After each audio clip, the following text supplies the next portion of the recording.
Hi hello friends, പുതിയൊരു വീഡിയോയിലേക്ക് എല്ലാവർക്കും സ്വാഗതം. ഇന്ന് നമ്മൾ നോക്കാൻ പോകുന്നത് നാർക്കോസ് എന്ന സീരീസിന്റെ ആദ്യ സീസന്റെ അവസാനത്തെ എപ്പിസോഡ് വീഡിയോ ആണ്. ഈ സീരീസിന്റെ മുമ്പത്തെ വീഡിയോസ് കാണാത്തവർക്ക് വേണ്ടി വീഡിയോയുടെ ലിങ്ക് ഡിസ്ക്രിപ്ഷനിൽ പ്ലേസ് ചെയ്യാം. അപ്പോൾ നമുക്ക് ഒട്ടും സമയം കളയാതെ നേരെ വീഡിയോയിലേക്ക് പോകാം. എപ്പിസോഡിന്റെ സ്റ്റാർട്ടിങ്ങിൽ പാബ്ലോയുടെ ജയിലിൽ നടക്കുന്ന സംഭവങ്ങളെല്ലാം കൊളംബിയയിലെ ജനങ്ങൾ ന്യൂസിലൂടെ അറിയുന്നതായിട്ടാണ് കാണിക്കുന്നത്.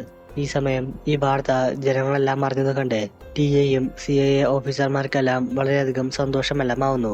എന്നാൽ ഇതേ സമയം തന്നെ സ്റ്റീവിന്റെയും ജാബിന്റെയും അവരുടെ സീനിയർ ഓഫീസർ വിളിപ്പിച്ച ശേഷം അവരോട് സീനിയേഴ്സുമായി ചർച്ച ചെയ്യാതെ കോൺട്രവേഴ്ഷ്യൽ ആയിട്ടുള്ള ന്യൂസ് എല്ലാം ഒറ്റയ്ക്ക് ടെലികാസ്റ്റ് ചെയ്യുന്ന പേരിൽ അവർക്ക് രണ്ടുപേർക്കും സസ്പെൻഷൻ എല്ലാം കൊടുക്കുന്നു. സാർ ന്യൂസിലൂടെ ഈ കാര്യമെല്ലാം അറിയുന്നുണ്ടെങ്കിലും അയാൾ പാബ്ലോ ഒരിക്കലും തന്റെ സ്വന്തം ആൾക്കാരെ കൊല്ലില്ലെന്ന് പറഞ്ഞുകൊണ്ട് തന്റെ അസിസ്റ്റന്റ് അടുത്ത് ന്യൂസിൽ പറയുന്ന കാര്യമെല്ലാം കള്ളമാണെന്ന് പറയുന്നു. അവിടെ കക്ഷിത് ഉറക്കത്തിൽ നിന്നും എഴുന്നേറ്റ് വരുന്ന പാബ്ലോയ്ക്ക് ന്യൂസ് പേപ്പറെല്ലാം കൊണ്ടു കൊടുക്കുന്ന ആ മോട്ടത്തലേനെയാണ് കാണിക്കുന്നത്. പേപ്പറിന്റെ ഫ്രണ്ട് പേജിൽ തന്നെ പാബ്ലോ ഗീക്കോയെയും ഗലിയാനെയും എല്ലാം കൊന്ന ന്യൂസ് എല്ലാം കാണുന്നുണ്ടെങ്കിലും പാബ്ലോയ്ക്ക് അവരുടെ ബോഡിയെല്ലാം താൻ പ്രോപ്പറായി ഡിസ്പോസ് ചെയ്തു എന്ന വിശ്വാസമുള്ളത് കൊണ്ട് അതൊന്നും ഒട്ടും തന്നെ കാര്യമായി എടുക്കാതെ വിടുന്നു. ഈ ഒരു വാർത്ത ന്യൂസിലൂടെ കൊളംബിയ മൊത്തം അറിഞ്ഞത് കൊണ്ട് ഷസാറിന് ബാക്കി പൊളിറ്റിക്കൽ ലീഡേഴ്സിന്റെ എല്ലാം പ്രഷർ കാരണം ഷസാറിന് പാബ്ലോക്കെതിരെ ഒരു തീരുമാനമെല്ലാം എടുക്കേണ്ടി വരുന്നു. പാബ്ലോവും ഗവൺമെന്റും തമ്മിലുള്ള എഗ്രിമെന്റ് പ്രകാരം പാബ്ലോയെ മറ്റൊരു ജയിലിലേക്ക് മാറ്റാൻ പാടില്ല എന്നുള്ളത് കൊണ്ട് ഷസാർ നമുക്ക് ഈ ഒരു തീരുമാനം ബ്രേക്ക് ചെയ്യാതെ പാബ്ലോയെ അവിടെ നിന്നും പുറത്തേക്ക് കടത്താൻ സാധിക്കില്ലെന്ന് പറയുന്നു. ഇത് കേട്ടതും അവിടെ ഉണ്ടായിരുന്ന ബാക്കി ഒഫീഷ്യൽസ് നമുക്ക് കൊളംബിയൻ മിലിറ്ററിയുടെ 4ാമത്തെ ഫോഴ്സിനെ ഇതിനുവേണ്ടി യൂസ് ചെയ്യാമെന്നും കൂടാതെ ആ ഫോഴ്സിനെ എല്ലാം ലീഡ് ചെയ്യാൻ വേണ്ടി നല്ല എക്സ്പീരിയൻസ് എല്ലാമുള്ള ജനറൽ ഹരീസയെ ഇറക്കാമെന്ന് കൂടി പ്രസിഡന്റ് അടുത്ത് പറയുന്നു. ഷസാറും ബാക്കി ഒഫീഷ്യൽസ് എല്ലാം ചേർന്ന് കുറെ നേരം ചർച്ച ചെയ്ത ശേഷം അവർ നമുക്ക് പാബ്ലോയുടെ അടുത്ത് ഈ ജയിലിലെ സേഫ്റ്റി പോരാ എന്നും അതുകൊണ്ട് കുറച്ചു നാളത്തേക്ക് ഈ ജയിലിന്റെ മെയിൻ്റെനൻസ് തീരുന്നത് വരെ മറ്റൊരു ജയിലിലേക്ക് മാറി താമസിക്കാം എന്ന രീതിയിൽ പ്രശ്നമൊന്നുമില്ലാതെ സേഫായി കാര്യങ്ങളെല്ലാം ഹാൻഡിൽ ചെയ്യാമെന്ന് പറയുന്നു.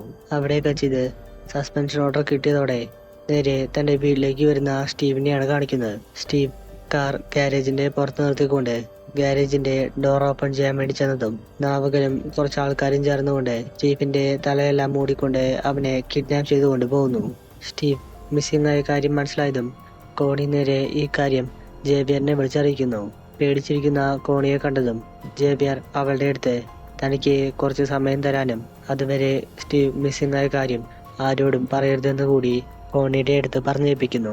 ജേബിയർ കേണൽ ലൂയിസിന്റെ അടുത്ത് സ്റ്റീവ് മിസ്സിംഗ് ആയ കാര്യമെല്ലാം പറഞ്ഞ ശേഷം എന്തെങ്കിലും തരത്തിൽ ഇൻഫർമേഷൻ എല്ലാം കിട്ടുമോ എന്ന് നോക്കാൻ വേണ്ടി പറയുന്നു. അവിടെയൊക്കെ ചെയ്ത് ഹരീസ തന്റെ ഫോഴ്സിനെയും കൂട്ടിക്കൊണ്ട് പാബ്ലോയുടെ ജയിലെല്ലാം വട്ടത്തിൽ വളയുന്നതായിട്ടാണ് കാണിക്കുന്നത്. ഇനി ആ ജയിലിൽ നിന്നും ഒരാൾക്ക് പോലും പുറത്തേക്ക് ഇറങ്ങി ഓടാൻ സാധിക്കില്ല എന്ന് മനസ്സിലായതും പാബ്ലോയും തന്റെ ആൾക്കാരുടെ അടുത്ത് വെപ്പൺസ് എല്ലാം എടുത്തുകൊണ്ട് റെഡിയായി നിൽക്കാൻ വേണ്ടി പറയുന്നു. ഈ സമയം പാബ്ലോയുടെ ജോലിക്കാരനായിട്ടുള്ള ബ്ലാക്കി പാബ്ലോയുടെ അടുത്ത് ഇവിടെ അണ്ടർഗ്രൗണ്ടിൽ ഒരു ടണലുണ്ടെന്നും അതിലൂടെ നമുക്ക് വേണമെങ്കിൽ എസ്കേപ്പ് ചെയ്ത് പോകാമെന്ന് പറയുന്നു. എന്നാൽ പാബ്ലോ അതിന് മാത്രം ഇവിടെ വലിയ കാര്യമായിട്ടുള്ള പ്രശ്നമൊന്നുമില്ലെന്നും താനും പ്രസിഡന്റും കൂടി ഒന്നും കൂടി ഇരുന്ന് ചർച്ച ചെയ്താൽ തീരാവുന്ന പ്രശ്നം മാത്രമേ നിലവിൽ ഇവിടെയുള്ളൂ എന്ന് തന്റെ ആൾക്കാരുടെ അടുത്ത് പറയുന്നു. അവിടെ കക്ഷിത് പ്രസിഡന്റ് ഷസാറിനെയാണ് കാണിക്കുന്നത്. ഷസാർ തന്റെ അസിസ്റ്റന്റിന്റെ അടുത്ത് തനിക്ക് പകരം ഇന്ന് പാബ്ലോയുടെ ജയിലിൽ പോയി പാബ്ലോയെ ജയിൽ മാറുന്ന കാര്യമെല്ലാം ഒന്ന് പറഞ്ഞ് കൺവിൻസ് ചെയ്യാനായി പറയുന്നു. ഷസാറിന്റെ അസിസ്റ്റന്റ് ആവട്ടെ പാബ്ലോയെ ഒട്ടും തന്നെ ഇഷ്ടമല്ലാത്തത് കൊണ്ട് അയാൾക്ക് പാബ്ലോയെ ജയിൽ മാറ്റി സേഫായി വെക്കുന്നതിൽ ഒട്ടും തന്നെ ഇഷ്ടമല്ലെങ്കിലും പ്രസിഡന്റിന് തന്റെ മേലെയുള്ള വിശ്വാസം കാരണം അയാൾ ഈ ജോലിയെല്ലാം ചെയ്തോളാമെന്ന് പറയുന്നു.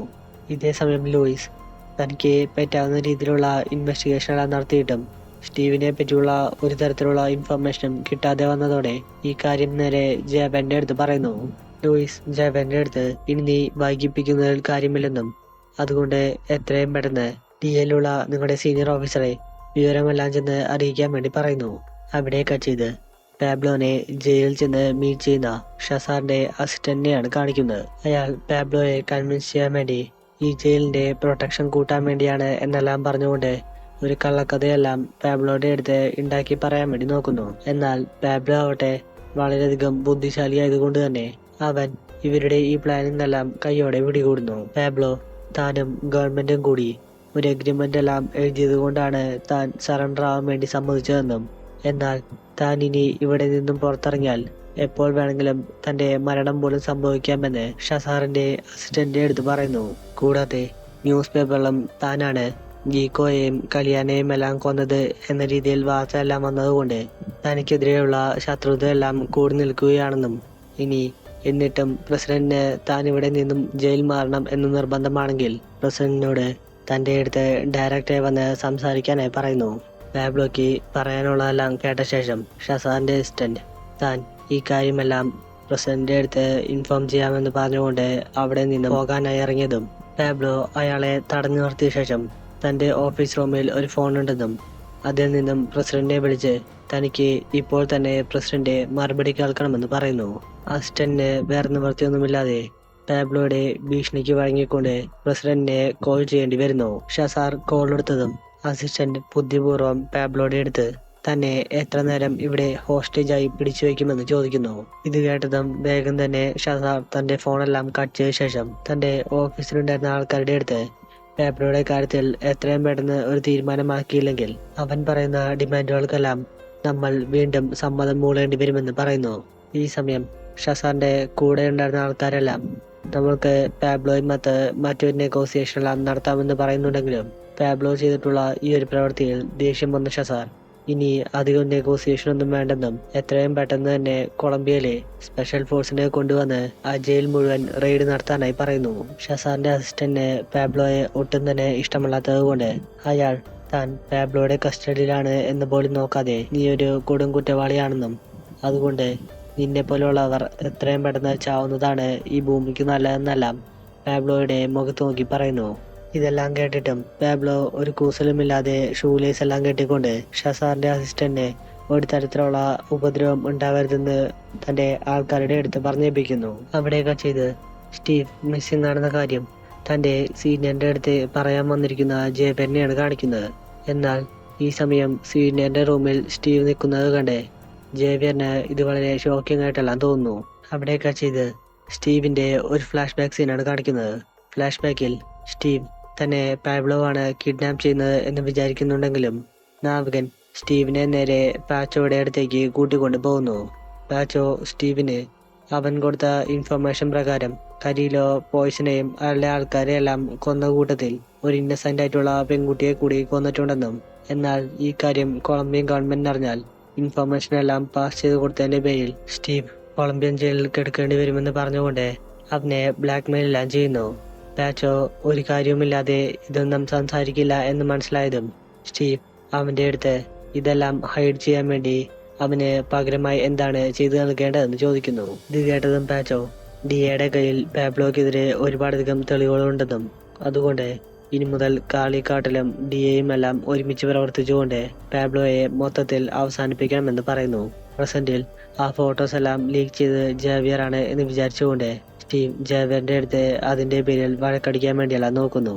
എന്നാൽ ഇതേ സമയം തന്നെ സിഐയിലെ മറ്റൊരു ഓഫീസറും അവരെ നോക്കിക്കൊണ്ട് അതിലൂടെ പോകുന്നത് കണ്ടതും സ്റ്റീവിനും ജാവിയറിനും ഇനി അയാളാണോ അവരുടെ ഇൻഫർമേഷൻ എല്ലാം ലീക്ക് ചെയ്ത് കൊടുത്തതെന്ന് തോന്നുന്നു. അവിടെയൊക്കെ ചെയ്ത് പാബ്ലോയുടെ ആൾക്കാരെല്ലാം അവർക്ക് വേണ്ട പൈസ എല്ലാം പാക്ക് ചെയ്ത ശേഷം തോക്കെല്ലാം എടുത്ത് സെറ്റായി നിൽക്കുന്നതായിട്ടാണ് കാണിക്കുന്നത്. ഇതേ സമയം തന്നെ പാബ്ലോ തന്റെ വൈഫിനെ കോൾ ചെയ്ത് ഇനി ഒരു വലിയ പ്രശ്നമാണ് നടക്കാൻ പോകുന്നതെന്നും അതുകൊണ്ട് ചെയ്യേണ്ട കാര്യങ്ങളെല്ലാം താൻ നേരത്തെ പറഞ്ഞ പോലെ തന്നെ ചെയ്തു വയ്ക്കാനായി പറയുന്നു. പാബ്ലോ തന്റെ ഫോൺ കോളെല്ലാം കട്ട് ചെയ്തതും കൊളംബിയയുടെ സ്പെഷ്യൽ ഓഫീസേഴ്സ് എല്ലാം ജയിൽ മൊത്തം വളർന്ന ശേഷം ജയിലിന്റെ മെയിൻ ഡോർ എല്ലാം തകർത്തുകൊണ്ട് ഫോഴ്സ് മുഴുവനും അകത്തേക്ക് ഇടിച്ചു കയറി വരുന്നു. സ്പെഷ്യൽ ഫോഴ്സ് അവർക്ക് നേരെ വരുന്ന എല്ലാ ആൾക്കാരെയും വെടിവെച്ച് കൊന്ന ശേഷം ഷസാറിന്റെ അസിസ്റ്റന്റിനെ രക്ഷപ്പെടുത്തിയെടുക്കുന്നു. എന്നാൽ അവർ പാബ്ലോയ്ക്ക് വേണ്ടി അവിടെ തിരച്ചിലെല്ലാം നടത്തിയെങ്കിലും അവർ ജയിലിന്റെ അകത്തുള്ള ആ ടണൽ കണ്ടെത്തുന്നതിന് മുമ്പ് തന്നെ പാബ്ലോ അതിലൂടെ രക്ഷപ്പെട്ടു പോകുന്നു. ഇതേ സമയം പാബ്ലോയുടെ വൈഫായിട്ടുള്ള ടാറ്റ വേഗം തന്നെ അവിടെ ഉണ്ടായിരുന്ന പൈസ എല്ലാം ഒരു ബാഗിൽ നിറച്ചുകൊണ്ട് അവർക്ക് ഈ രാജ്യത്ത് നിന്നും പോകാൻ വേണ്ട കാര്യങ്ങളെല്ലാം റെഡിയാക്കുന്നു. അവിടെയൊക്കെ ചെയ്ത് സ്റ്റീവ് തിരിച്ച് തന്റെ വീട്ടിലേക്ക് വരുന്നതായിട്ടാണ് കാണിക്കുന്നത്. ഈ സമയം സ്റ്റീവിനെ കാണാതെ വിഷമിച്ചിരുന്ന കോണി അവനെ കണ്ടതും വേഗം ചെന്ന് സ്നേഹത്തോടെ കെട്ടിപ്പിടിക്കുന്നു. കോണി സ്റ്റീവിനെ കാണാതെ വളരെയധികം പേടിച്ചതുകൊണ്ട് അവൾ സ്റ്റീവിന്റെ അടുത്ത് നമുക്ക് തിരിച്ച് യുഎസിലേക്ക് പോകാമെന്ന് പറയുന്നു.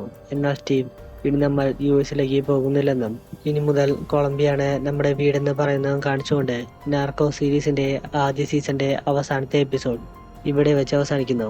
ഈ സീരീസിന്റെ രണ്ടാമത്തെ സീസൺ വേണമെന്നുള്ളവർ താഴെ കമന്റ് ചെയ്തറിയിക്കുക. Thank you for watching my video.